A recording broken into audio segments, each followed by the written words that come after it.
Pamirsa, penetapan upah minimum provinsi UMP Rauhe Mangkin ngelantur Ringwewidangan Kabupaten Kota. Ini ke inucap taler ke Tampenin oleh pemerintah Kota Denpasar. Pembeli bagan upah minimum kota UMK Ring Kota Denpasar taler sampun puput.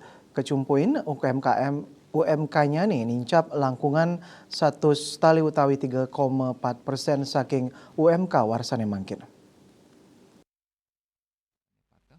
Ring warsa sedurungnya nih sanewanta 16%.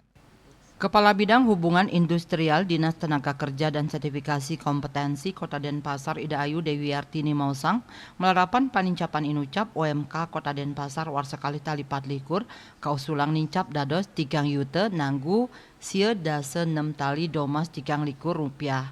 Selanturnya nih UMK ring warsani mangkin wanta langkungan kali jutaan rupiah. Raris usulan UMK puniki pacang ketetapang oleh Provinsi Bali kesaringin usulan saking Kabupaten Kota Tiosan. Usulan punika anutin asil parum Dewan Pengupahan Kota Denpasar ring tanggal kali likur November warsa kali tali 3 likur lintang. Wenten sawetara pahan sani kedadosang tetimbang inggih punika inflasi Kota Denpasar raris panglimbakan ekonomi kantos 5,6%. Asmara Putra Bali Pos Nguningayang.